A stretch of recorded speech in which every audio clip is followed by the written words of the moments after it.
Kemudian, apakah ada penerimaan guru CPNS? Sementara ini, Bapak Menpan, Bapak Mendikbud, dan kami, sementara ini sepakat bahwa untuk guru itu akan beralih menjadi P3K. Jadi bukan CPNS lagi. Ke depan mungkin kami tidak akan menerima guru dengan status CPNS, tapi pegawai pemerintah dengan perjanjian kerja.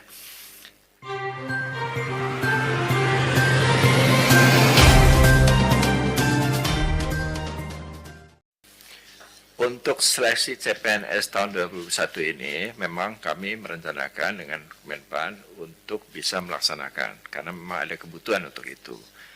Namun demikian, ada beberapa tahapan yang harus dilakukan terlebih dahulu sebelum formasi CPNS itu dapat ditetapkan. Yang pertama tentu daerah atau instansi perlu menghitung ulang kebutuhan CPNS-nya untuk 5 tahun.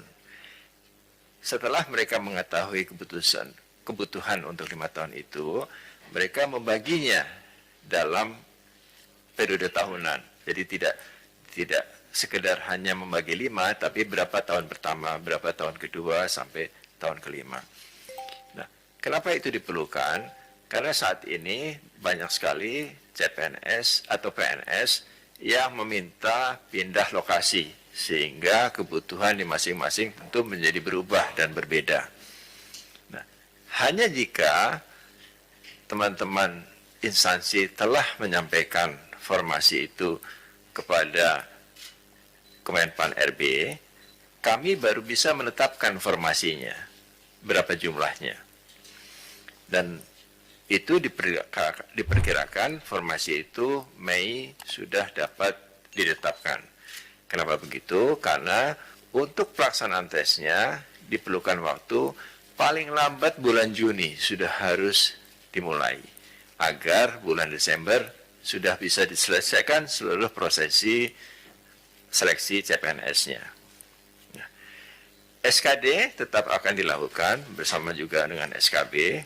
Soal-soal juga akan dibuat dan ditambah oleh Kementerian Pendidikan dan Kebudayaan untuk memperbanyak jumlah soal yang bisa disampaikan. Nah, untuk seleksi ini tentu kami sudah belajar dari kemarin bahwa dalam pelaksanaan seleksi PNS dalam situasi pandemi ini, kami telah menetapkan protokol kesehatan yang ketat.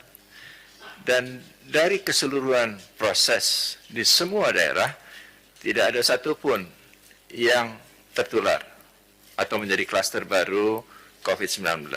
Walaupun dalam pelaksanaannya, kami masih memperbolehkan peserta yang suhu badannya tinggi, reaktif atau positif untuk tetap mengikuti seleksi CPNS. Jadi kami akan terus memperbaiki sistemnya. Kami merasa memiliki keyakinan untuk bisa dan mampu melaksanakan itu seperti yang telah kami lakukan pada saat-saat yang lalu dan ke depan terus akan kami perbaiki. Untuk surat registrasi, ini yang diwajibkan adalah dokter. Untuk perawat tidak diwajibkan, walaupun memang ada beberapa sekolah yang mewajibkan surat registrasi, tapi dari sisi kepegawaian yang diwajibkan hanya untuk dokter. Nah, kemudian apakah ada penerimaan guru CPNS? Sementara ini, Bapak Menpan, Bapak Mendikbud, dan kami, sementara ini sepakat bahwa untuk guru itu akan beralih menjadi P3K. Jadi bukan CPNS lagi. Ke depan mungkin kami tidak akan menerima guru dengan status CPNS, tapi pegawai pemerintah dengan perjanjian kerja. Kenapa? Karena kalau CPNS, setelah mereka bertugas 4-5 tahun, biasanya mereka ingin pindah lokasi. Dan itu menghancurkan kemudian sistem distribusi guru secara nasional. 20 tahun kami berusaha menyelesaikan itu, tapi tidak selesai dengan sistem PNS. Jadi ke depan sistem ini akan diubah menjadi P3K. Demikian juga untuk tenaga kesehatan, dokter dan lain-lain, penyuluh itu juga akan statusnya P3K. Sebenarnya best practices di negara-negara maju juga melakukan hal yang sama. Jumlah P3K di negara maju itu sekitar 70-80% dibandingkan PNS-nya. PNS-nya hanya 20%. Dan untuk hal-hal yang bersifat pelayanan publik, status kepegawaian para penyelenggaranya adalah P3K. Jadi ke depan ini jumlah P3K di Indonesia harusnya akan lebih banyak dibandingkan jumlah PNS. Demikian yang dapat kami sampaikan, Pak Menteri. Terima kasih.